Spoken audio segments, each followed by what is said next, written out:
आज के टाइम पे दोस्तों ऐसे बहुत सारे लोग हैं जो कि रावण के पीछे अंधभक्त हो चुके हैं। बिना उसके बारे में सब कुछ जाने वे उसकी दो चार अच्छी बातों को देखकर उसको अच्छा समझते हैं और उसके पीछे भक्त बन चुके हैं। जिस चीज को सिखाने के लिए वाल्मीकि जी ने जो रामायण लिखी थी, आज लोग उसी का उल्टा कर रहे हैं। तो आज की वीडियो में दोस्तों मैं आपको रावण के बारे में कुछ ऐसी बातें बताने वाला हूँ जिससे आपको पता लग जाएगा कि जब रावण का नाम लिया जाता है तो बुराई क्यों आती है। तो जल्दी से स्टार्ट करते हैं हमारी वीडियो को बिना कोई टाइम वेस्ट किए।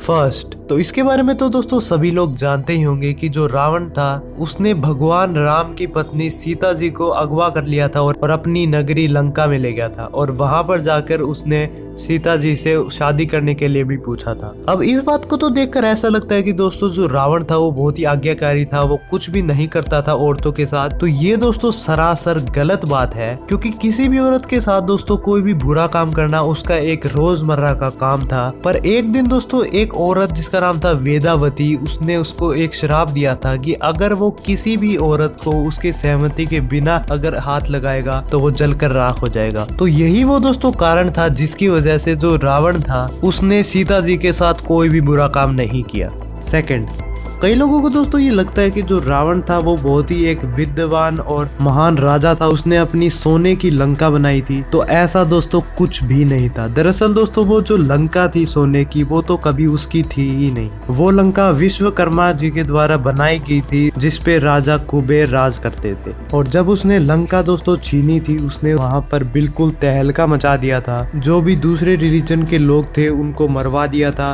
साथ ही साथ दोस्तों वहाँ पर जितनी भी औरतें थी उनके साथ बहुत बुरा किया। थर्ड, तो हम सबको दोस्तों ये लगता है कि जो रावण है वो अपनी बहन शूर्पणखा के रिवेंज मतलब बदले के लिए पूरी की पूरी जो रामायण की लड़ाई थी ये रचा दी थी। पर क्या दोस्तों वो असलियत में ऐसी ही चीज थी? बिल्कुल भी नहीं दोस्तों, क्योंकि दोस्तों अगर ऐसा होता तो रावण अपना पहला वार भगवान राम या फिर लक्ष्मण के ऊपर करता, ना कि भगवान राम की पत्नी सीता जी को अगवा करता। दरअसल दोस्तों इसका कारण ये था क्योंकि उसने बहुत सारी चर्चाएं सुनी हुई थी सीता जी के बारे में कि वो कितनी सुंदर थी, इसलिए उसने सीता जी को अगवा किया था। और अगर दोस्तों हम मान भी लेते हैं कि जो रावण था उसने अपनी बहन शूर्पणखा के लिए बदला लेने के लिए लड़ाई की थी, तो जो उसकी बहन थी शूर्पणखा उसने कौन से अच्छे काम किए थे? वो भी वहां पर राम और लक्ष्मण को ललकारने ही आई थी। और जब ऐसा संभव नहीं हो पाया तो उसने सीता जी के ऊपर हमला कर दिया था। बाकी की बातें आपको रामायण के बारे में पता ही होगी।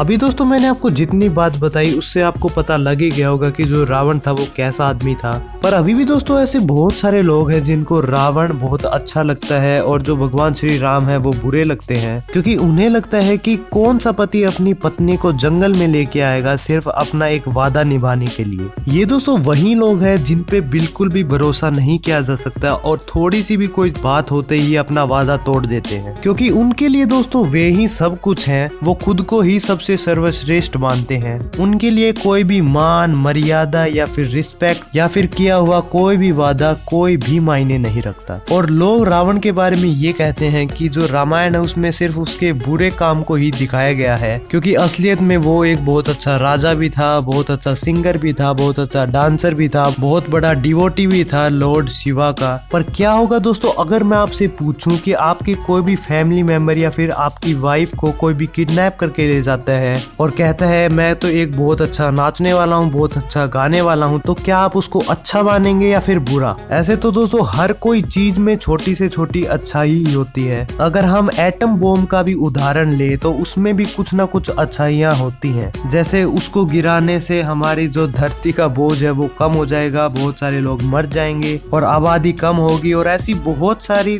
छोटी छोटी अच्छी बातें होंगी। पर क्या फिर भी दोस्तों कोई एटम बम गिरेगा तो आप उसको एक अच्छा कार्य मानोगे? मुझे नहीं लगता दोस्तों कि इसको सोचने के लिए कोई बहुत हाई आईक्यू लेवल चाहिए। ये सिर्फ एक कॉमन सेंस है। तो मैं होप करता हूँ दोस्तों आपको समझ में आ गया होगा कि किसी के 2-4 अच्छे काम करने से जो उसके 200 बुरे काम हैं वो छुप नहीं जाते।